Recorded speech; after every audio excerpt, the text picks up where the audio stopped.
GariTalks. I'm about to send out my newsletter for the week. The title is Who Framed Roger Rabbit? We're following in line of this conversation I've been having this month and my focus for the month, which is around foundations and consistency. So foundations meaning what is it at the base that you're standing on, right? What kind of groundwork are you laying? Foundation it's an active thing. It's not just a passive noun. It is a verb in noun form, right?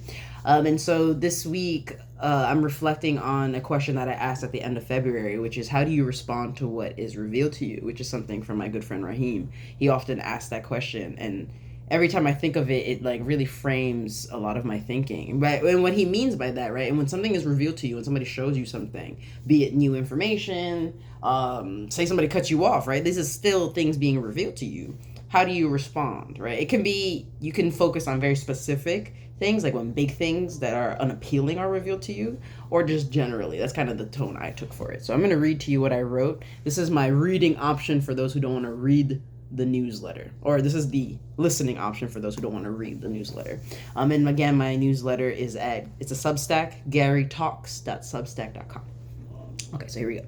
For the past 3 months, so how do you respond to what is revealed to you? For the past 3 months, I have observed that my response to what is revealed to me depends on three things: my emotional state, my willingness, period, but mostly to be open, my willingness, and how intentionally I have been nourishing my capacity. And as I read that back, I'd say all three things really depend most on the last one. So really, the answer to the question is, my response to what is revealed to me depends on how intentionally I have been nourishing my capacity. I'm going to jump ahead and then go back.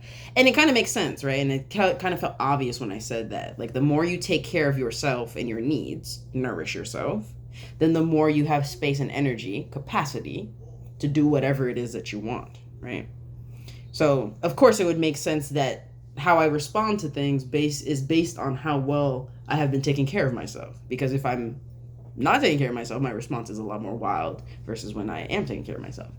And then I have a little break for what is capacity, right? Because I say that a word a lot, and I think we hear it a lot, but what does it mean? If you think about a place's capacity, like this place's max capacity is to hold this amount of people. Capacity refers to our ability to hold, to contain.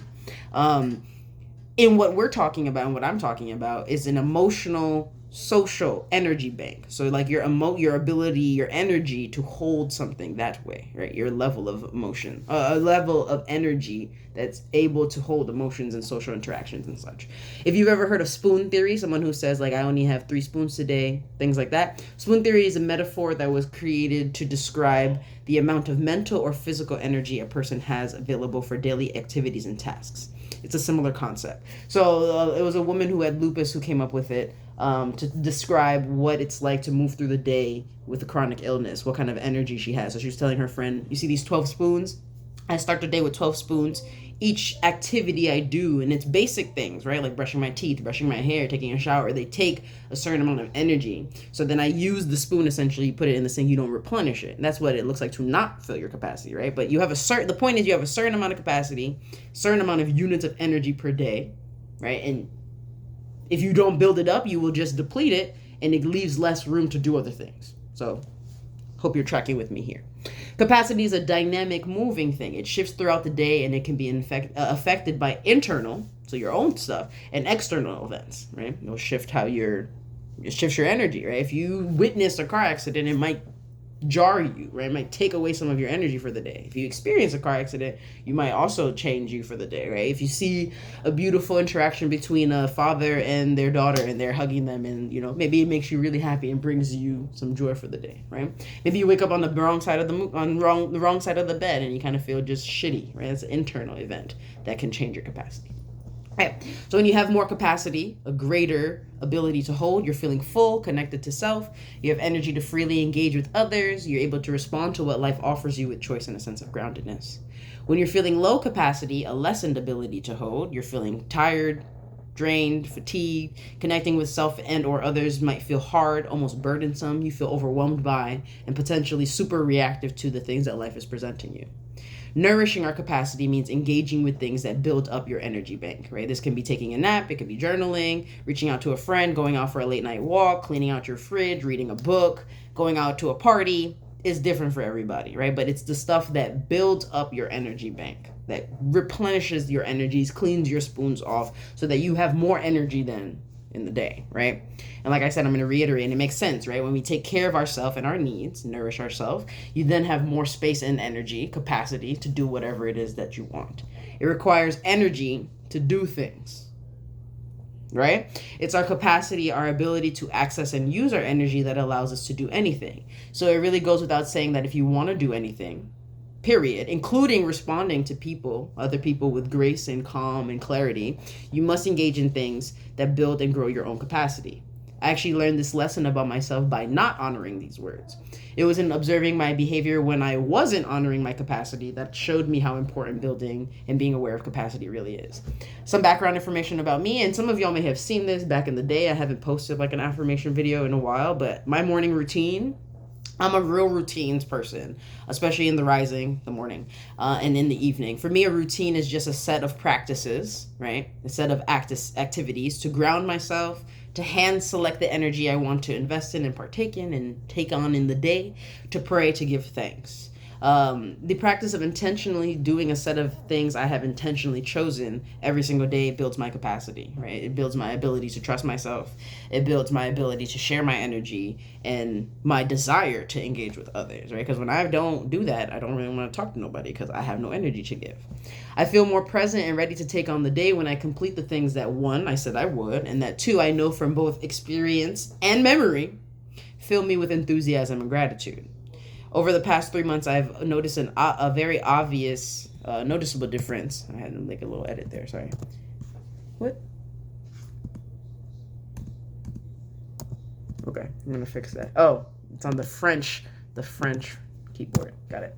Over the past 3 months, I've observed a noticeable difference in the way I feel throughout the day when I do and I don't do my routines. When I complete my routine, I'm able to respond to stressful situations and people with kindness, perspective, and tactical empathy, right? Being able to extend myself into someone else's experience without losing myself in their feelings, right? Keeping grounded in my stuff and being able to really be with somebody else because I know that's not my experience, and I'm serving a purpose here to listen to your experience. When I do not complete my routine, my reactions to stressful situations and people are a lot more unpredictable, emotionally ungrounded, and frustrated and angry. It's almost as though I can't separate myself from the things happening around me, and that causes me to react unconsciously versus choosing a response. So I've noticed that when I am not building my capacity, when I'm not nourishing myself and spending time with myself, it's like I cannot be empathetic appropriately because I'll feel someone else's feelings and be like, why are you feeling like that? Versus being able, because I don't have my own center, my own groundedness, my own firm where I'm standing. So if I'm feeling that way, it's almost like I can't decipher that it's not my feelings and I don't want to feel like that. So I'm upset.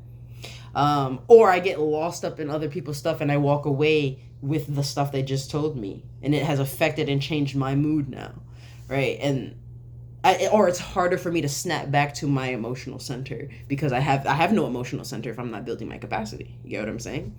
And then it was noticing and questioning this kind of reactive behavior where I find myself being really agitated, really irritated, very short. It's usually when I notice myself getting really short with people on a regular basis that I'm like, wait a second now. There's a connection between how I'm spending time with myself and how I'm interacting with others. When I don't spend time with myself, I don't want to spend no time with others. Or like I do, because it's like I do want the connection, right? But I'm not able to spend meaningful time with others where I can be fully even present with both of our experiences. Like I have an experience, you have an experience. I'm kind of just lost in theirs or lost in my own because I'm not taking the time to honor my own stuff on my own time, right? There is a connection between our capacity and our ability and how we show up with others. So you'd think it'd be easy to commit to doing my rising routines every day, right? Like I jump to it, very excited to nurture myself, right? To do the things that bring me life and begin and wrap up my days with magic, depth, and all that good shit I love. But that's unfortunately not 100% the case. It turns out what you value doesn't actually always directly translate to what you practice. I'm going to say that one more time for you. What you value doesn't always mean what you practice. It requires effort and strategy to align these two things in the same place, right? And since I've discovered this about myself, the effort that I've been putting a lot of effort into nourishing the way that I need to feel full. Like my soul needs to feel full, right? And it's now not me doing my routine because I said so, or for this vague value of integrity, right? Integrity is important, and we'll talk about that at a different point, but it's not just about doing things. It's about, I actually value having capacity. I value having energy because it makes me feel better. It makes me show up in the world in a better way, in a way that I want to present myself, in a way that I feel connected to other people and to myself and to the divine, right? So it's not so much about me doing these routines just because I said so, but because there's a purpose. The actual value that I have is not about just following my word anymore, because I'm here and there with that sometimes. I have been here and there with that sometimes. But what I realize I'm actually valuing is how I feel. I value feeling full. I value feeling nourished and good. And so knowing this makes my efforts feel a lot more worthwhile, right? It's not me saying my affirmations or pulling tarot cards or, dancing in the morning, not because it's just part of the routine, part of whatever I said, but because it fills me, because it gives me groundedness, confidence. It fuels my faith. It makes me feel more connected. With this full moon that just happened in Virgo, a lot of the questions I've been thinking about and a lot of concepts I've been considering, inspired by my good friend Charlie, is around devotion. There's something that runs deeper than our commitments, right? There's something that runs deeper than our discipline. It is our devotion. It is, what are we devoted to? What have we decided to make sacred in our lives? What have we decided to give our lives in service of? And it doesn't always have to be other people, right? Like for me, I have decided that I want to give my life not to feeling good, right? Because I feel like that can get real dicey, but to feeling full. That is for sure. Feeling full and feeling whole, feeling connected. These are things that I am willing to give my life over to live for and to die for. And so because of that, it shifts very much the activities that I'm now doing, right? And it helps me say no easier, and it helps me say yes easier, because I'm clear that these are my values and I want to practice that. I want them to align, So a little thing for y'all, I always love to leave a little call to action, reflection for yourself. I would love for you to name 1 to 3, give you some range. Name 1 to 3 instances or routines where your values and your practices align. How did you come into alignment? Okay, first thing. And then name 1 to 3 instances or routines where your values and practices don't align, and what contributes to that. And a follow-up question is, do you care to align them? And how can you bring them into alignment? So that's what I got for you. Enjoy the day. Please go out. And also, remember, a lot of these things, they don't have to be sit down. I think it's very important to have intentional time to journal and write. I do set my time for that. But also, it's good to just sometimes ask yourself these questions. Maybe put them up, right, on a Post-it note, and then go out and do the day. Don't get bogged down just trying to figure it out through your critical brain, I don't know, observe. I'm a big fan of observing myself.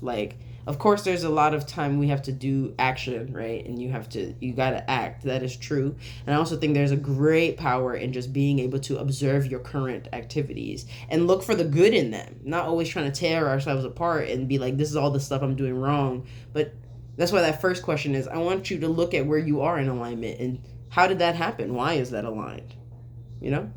So yeah, that's what I got.